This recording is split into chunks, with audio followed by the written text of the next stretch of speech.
Hi,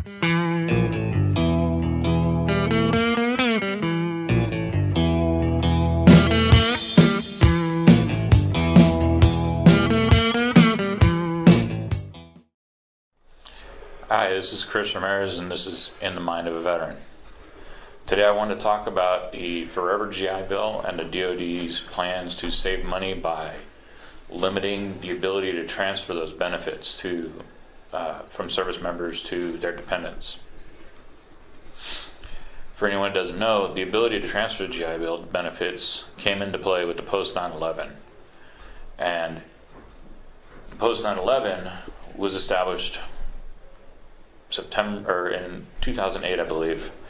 I don't have the exact date, but it provided an extended period of time for people to go to school instead of the 10-year limit. They had a 15-year limit, and it also provided for a books and supplies stipend, tuition payments, and a monthly housing allowance that veterans could receive, or their dependents, depending on certain criteria.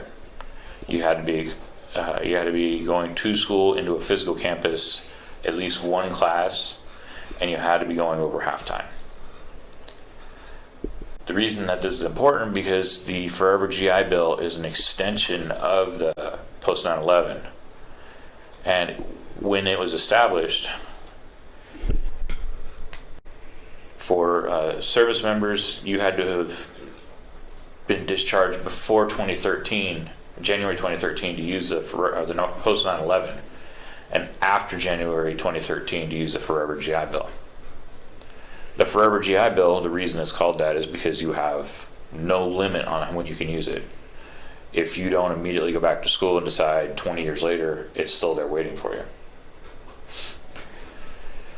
In addition to that, there are some other changes that were made for the post 9/11 to the Forever GI Bill. There was consolidation of benefit levels, which included some things like 30 days of continuous active duty and must be discharged due to a service-connected disability or received a Purple Heart to receive 100% benefit. The addition of the Purple Heart is one of the changes. The 40% level has been done away with. Now, it also established stipulations on how much a dependent could receive from a school. It's based on the BAH, or the BAH of the school, or the housing allowance of the school. But it's the housing allowance of the school that you have the most enrollment in. So if you're taking 4 classes at one and 1 class at another school, the school you're taking your 4 classes at will be where your housing allowance is based off of. One of the things that came around with the post 9/11 and the Forever GI Bill, now people start looking at not only the school programs they want to go to, but where they can get a little more money from. The post 9/11, the point of this and the Forever GI Bill was that veterans could go to school full time and not have to worry about working full time to support themselves. Excuse me. With this in mind, the BAH level is intended to help support and ease the burden of the financial burdens of going to school. Now, with the transferability, that was established during the post 9/11, and with the Forever GI Bill, they carried that on. The stipulations, they've changed a little bit here and there, but originally it was only for the Army as a test, and then expanded to the other branches of services. And you had to have at minimum 10 years of service to transfer the benefits. Now it's been lowered to 8. But where the DOD is trying to limit these benefits and the ability to transfer them to dependents is now they're looking at people who have 16 years time of service in, and saying that once you go beyond that mark, then you'll no longer be able to transfer. The problem I see with that is I know a lot of people who've gone 16, 20, even more than that. And usually by that point, if they are able to, they have utilized tuition assistance programs to go to school while in the military. And so their GI Bill becomes something that it's a nicety, but they don't necessarily feel they need it because their education's been paid for. So by eliminating the ability for people with 16 years and beyond, they no longer can transfer that GI Bill to their family, to people who they believe could get a better usage out of it. This becomes, it's a cost saving measure. And I mean, it's a valid one. It's a valid way to save money. And for an example of that, the post 9/11, I was just reading some facts on it. Last year, up to last year, $20 billion had been spent to educate veterans and their dependents through the post 9/11 program. It's a lot of money. But one of the other misconceptions some people have is that to get the GI Bill in general, post 9/11, forever, whatever, there are stipulations you have to meet. First and foremost is you have to have been in the military. You have to serve some kind of term limit. If you're a reservist, it's 6 years. If you're active duty, it's only 4 years. But in addition, you have to pay in $1,200 to receive that benefit. At certain times, there were programs that allowed you to pay even more to get a higher benefit, but to the best of my knowledge, those programs don't exist anymore. And now, the Forever GI Bill is pretty much the program that's in place. We're looking at people who now have been out since 2013 or are getting out after that point. And if you enlisted for 4 years at this point, you started in 2014, now you're getting out in 2018. So this is a program that's going to impact the most of the veterans that are exiting service. Because of that, these changes are really important for people to understand. And when this bill went into law for the Forever GI Bill in August 2018, there was a lot of confusion about it.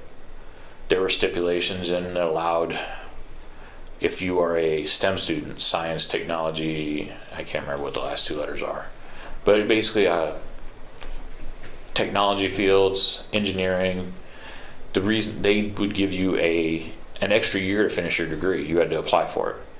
The reason this is because most of the STEM degree programs, they take 5 years to complete.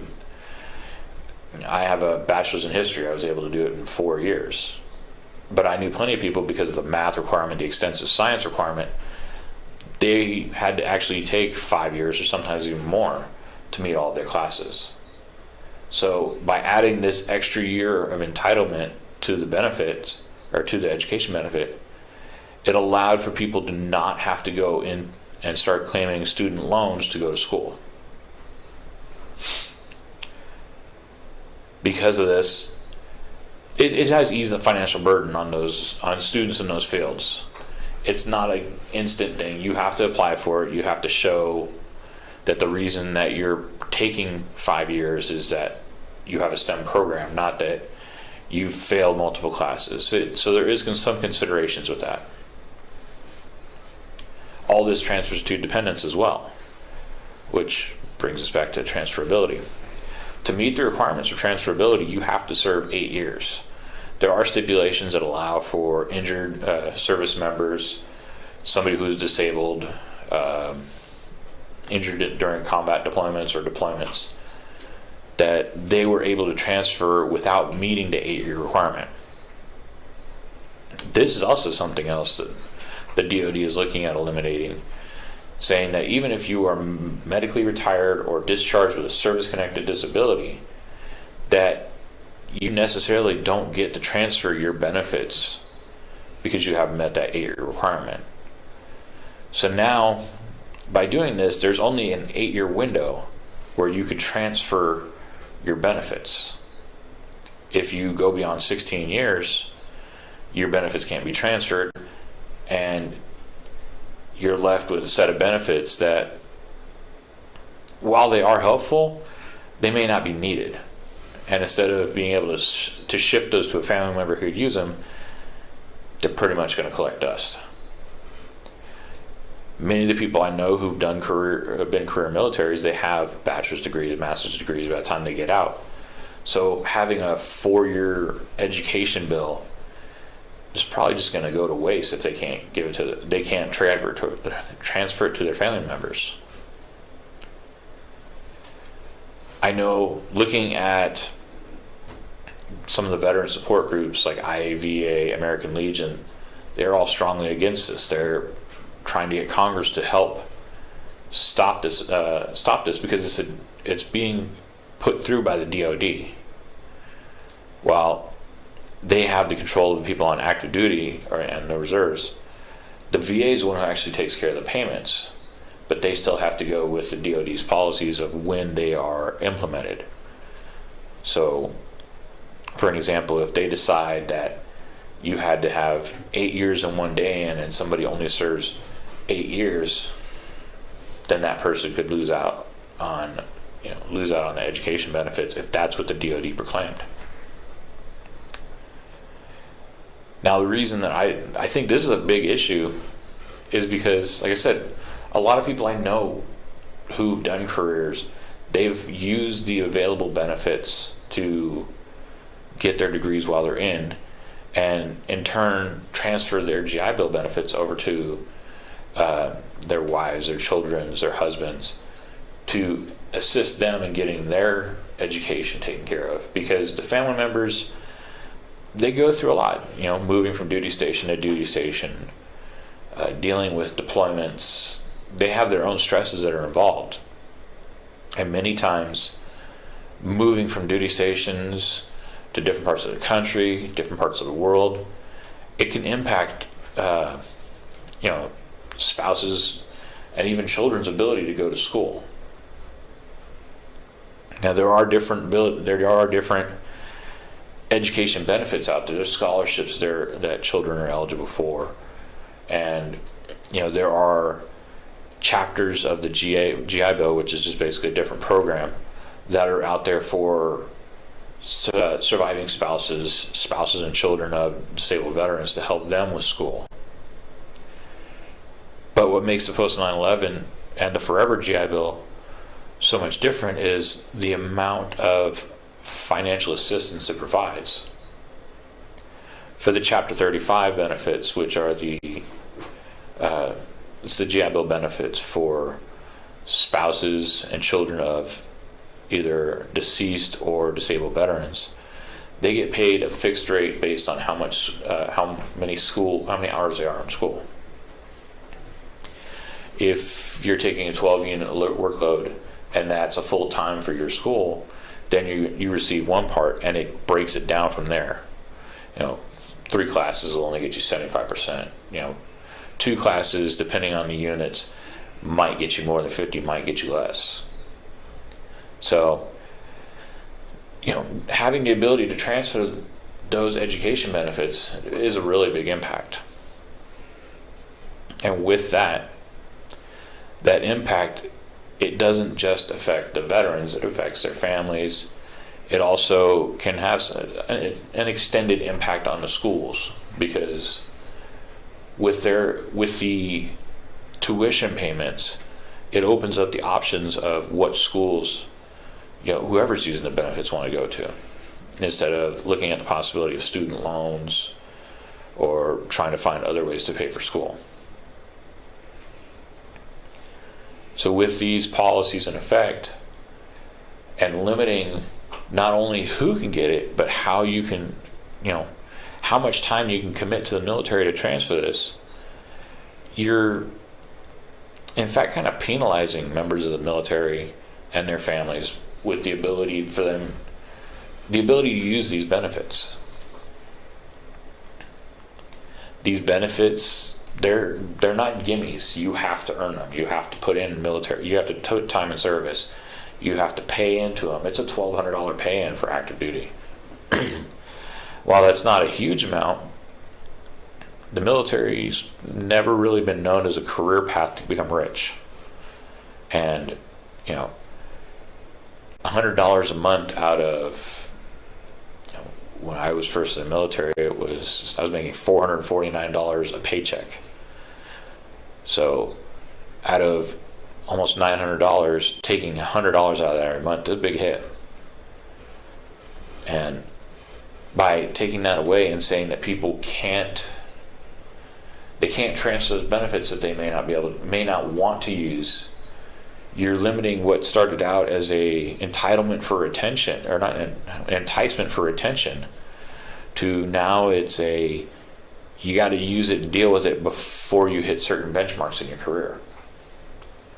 We'll be back more with this after break.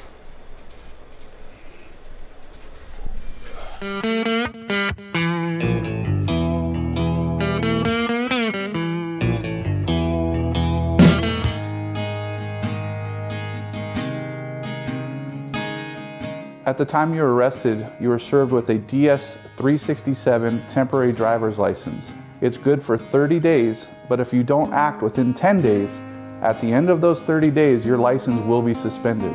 It's important for your lawyer to contact the DMV for you. Set up a driver's license administrative hearing so that your license does not go into suspension. That's something here at Bramer Law we do for you.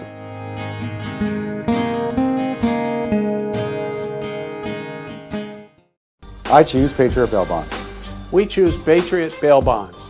We choose Patriot Bail Bonds. If the best criminal attorneys choose Patriot Bail Bonds, who would you choose? Patriot Bail Bonds.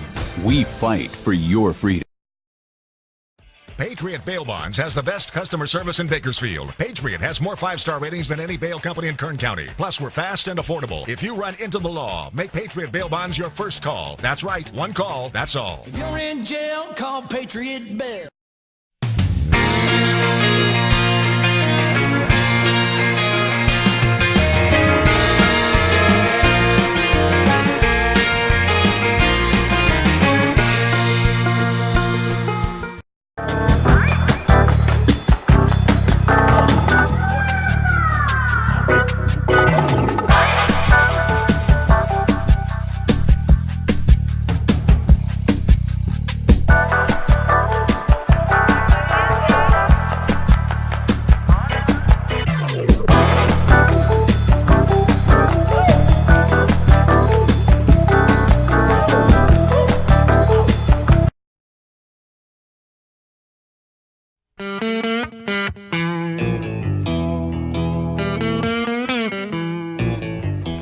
Alright, we're back. We're talking about the Forever GI Bill and the DOD's policy or plans to potentially limit the transferability.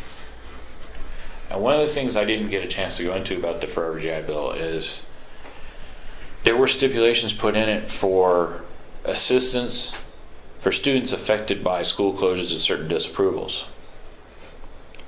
And this was a big issue within the last few years where some schools, and the names escape me right now, but they were basically pay for your degree universities or that offered accelerated programs. They were no longer accredited, and under the previous programs, if you were impacted by that, you potentially lost those GI Bill benefits. You had classes that you were taking that didn't transfer to other universities.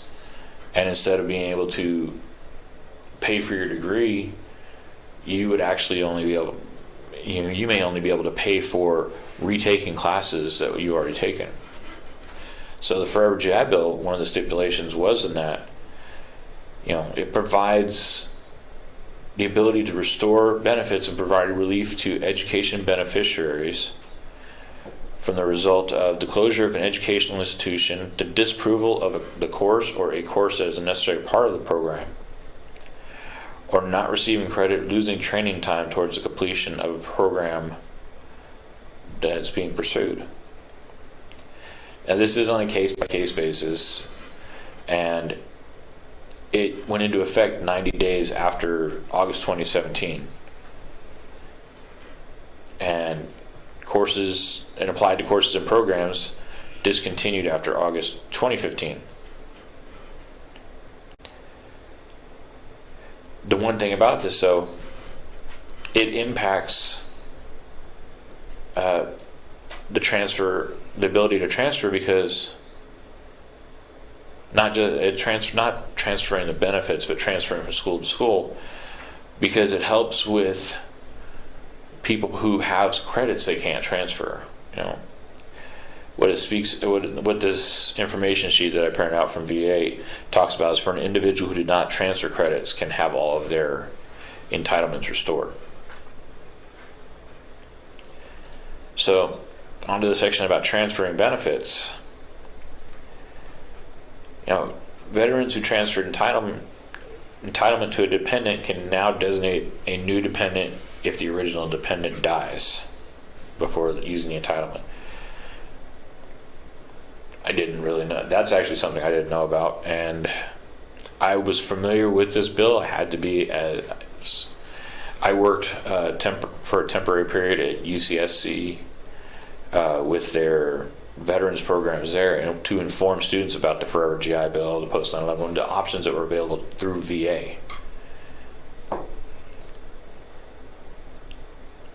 So for the STEM benefits, this is all information that I printed off of the VA's website. For the 9 additional months of coverage for the GI Bill,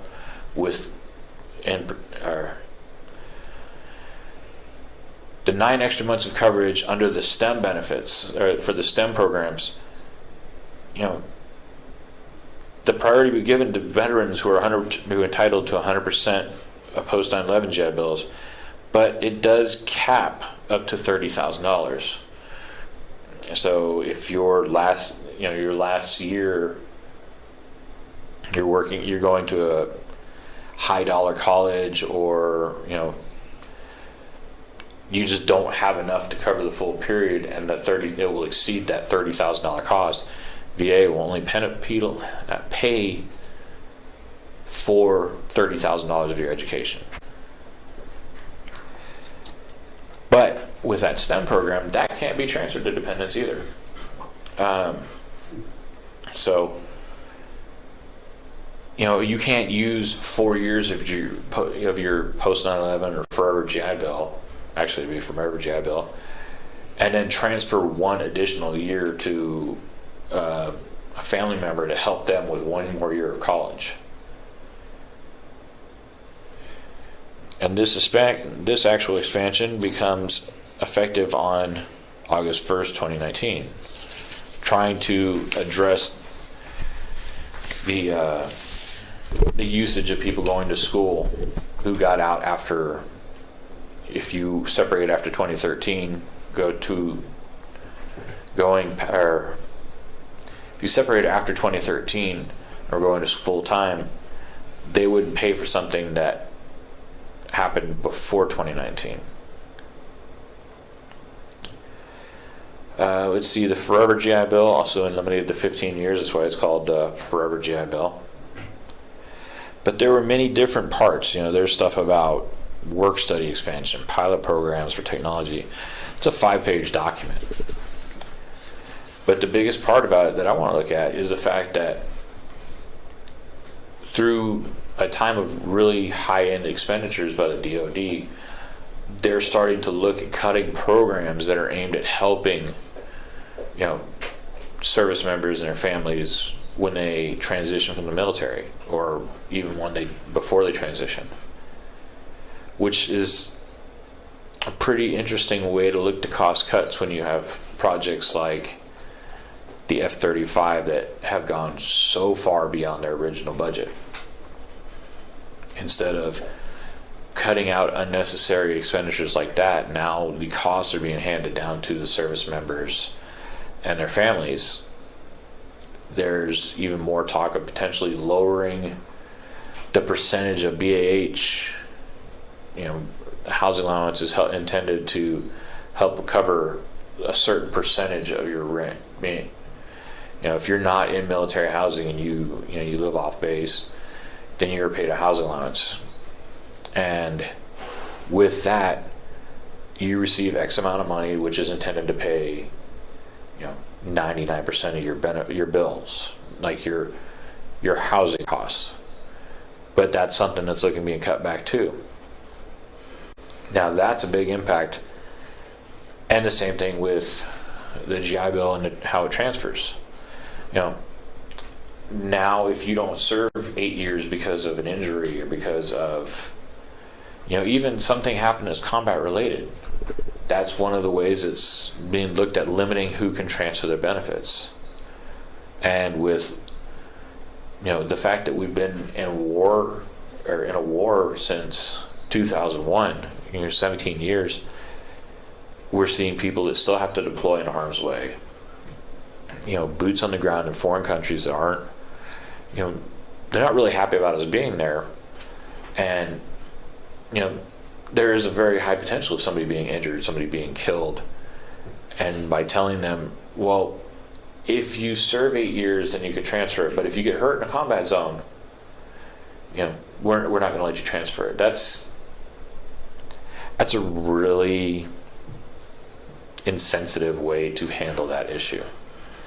Because now not only are you telling people that the entitlements and benefits that they are extending their career, potentially putting themselves in more harm for, are going to be there, but you're going to put limits on it and stipulations. It's not the individual's necessarily not their fault if they get injured in a foreign country. Somebody steps on an IED, it's not like, oh, I'm going to step on that because I want to. It's, things like that happen because they don't know they're there. And because of that, some people, yes, they can rehabilitate and continue their military service, but there are some people that are too badly hurt, multiple limb amputations, all of these different issues. What it ends up happening is now you're looking at a program that for those first 2 tours, the people who are going to be typically the most active, they're going to be, during that time, you're still in the first few ranks. So you might be, out on patrols or doing, you're going to be more likely to be exposed statistically than people of higher ranks to injuries and harm. Not to say that people in higher ranks don't get hurt, but a lot of the physical labor, the tasks, of patrolling or working in a foreign country, it falls more on the junior troops who would be in that first 8-year period. So you're now you're potentially wiping out all those enlistments, because at 8 years, that's the end of a second enlistment. Now you have to look forward to, even when this plan was put into place, you have to look forward to committing at least 8 years of your life to the military. But beyond that, from 8 to 16 years are potentially the only viable periods of time that are going to be allowed for transferring those benefits. So now you might have people looking at whether or not it's going to be worth their retirement to go 20 years, especially with the dwindling retirement rates. It's constantly being adjusted. It's, there's new stipulations put in place pretty regularly on how much retirement, what level you retire at, how much money it is. So one of these other benefits to staying and serving a full 20 years, if that's something you desire to do, is now being cut back a little bit. So you have people who might be potentially saying, you know what, I'm going to get out at 16 years instead of doing those last 4, doing more deployments, doing more, being sent overseas or moving around more and more. And that might just be the stone that, it's just one too many for the load. People might look at that and say, I really don't want to put in these last 4 years. I want to be able to help out my family members.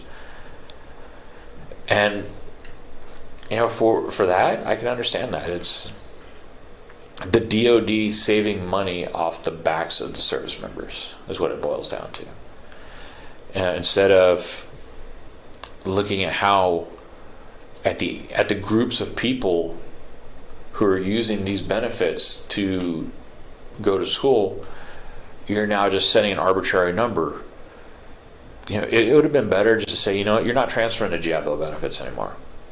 If that was what they wanted to do, that would be a better thing, because it's an across the board, look, we decided this program's not working. But by putting these stipulations in, you're just kind of slicing away at little bits of it at a time. And I think it's great that the ability to transfer benefits is there.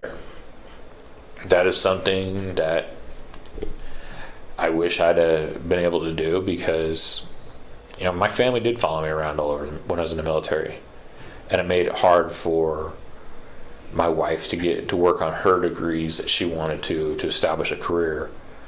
Uprooted my children several times, and it could have helped pay for my oldest son to finish his EMT. Luckily for us, depending on how you look at it, there are benefits, entitlements out there to help them to go to school, and that's because of the service-connected disability level that I have. So, because I'm more banged up, they get benefits. That's what it boils down to, which it does help.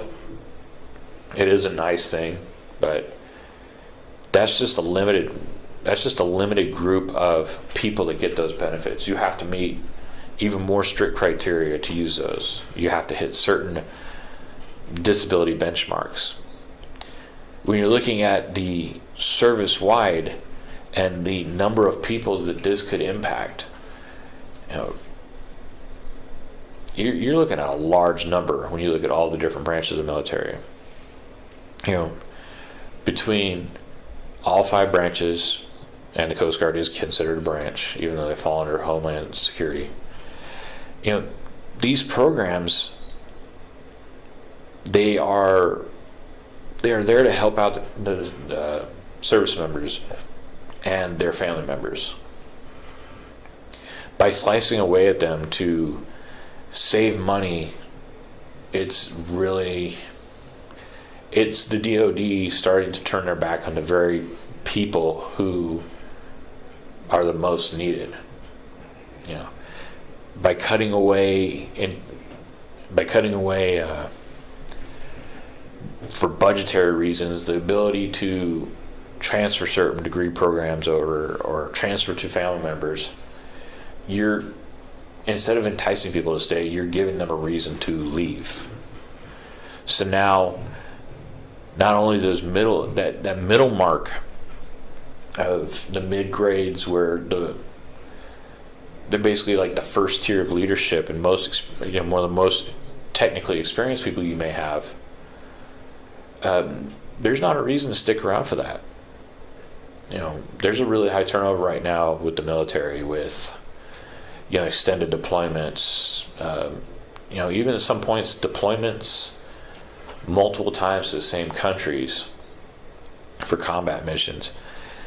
It's getting harder and harder for the military to retain people. By slicing away benefits that are aimed to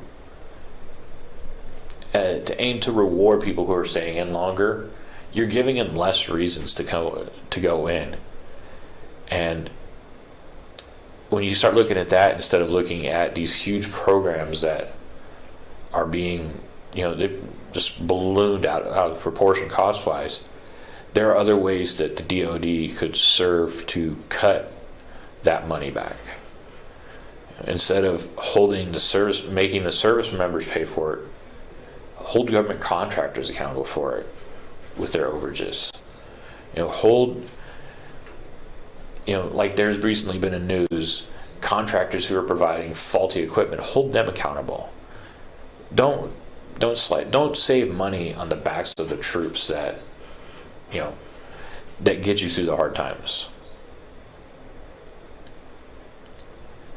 For the most part, the people who've been in 16 plus years, they're higher, they're E7 through E9, they're higher level officers. These are the people, not only are they leaders, but they start setting the standard. And if you have them getting disgruntled because you're slicing away benefits that they originally thought they would be able to hand down to their family, that starts impacting the whole chain of command. It starts impacting everybody. You have leaders that potentially, they're not going to be at their best because they're frustrated about something, and that trickles down to everybody. So it's kind of like when mom and dad aren't happy, it just kind of rolls downhill. Well, it's the same principle, except for it's not mom and dad, it's the people who are in charge of you. I think the DOD really needs to look at how they're implementing cost-saving measures, not as a where can we save money the easiest, but where can we cut unnecessary funds from. I understand education benefits are a costly thing, but at the same time, the people who have earned them, they put in the time for them, they paid, they put in the sweat and everything. That's not something that you just cut back to save a couple bucks. That's cheating the people who you need there to carry out the mission.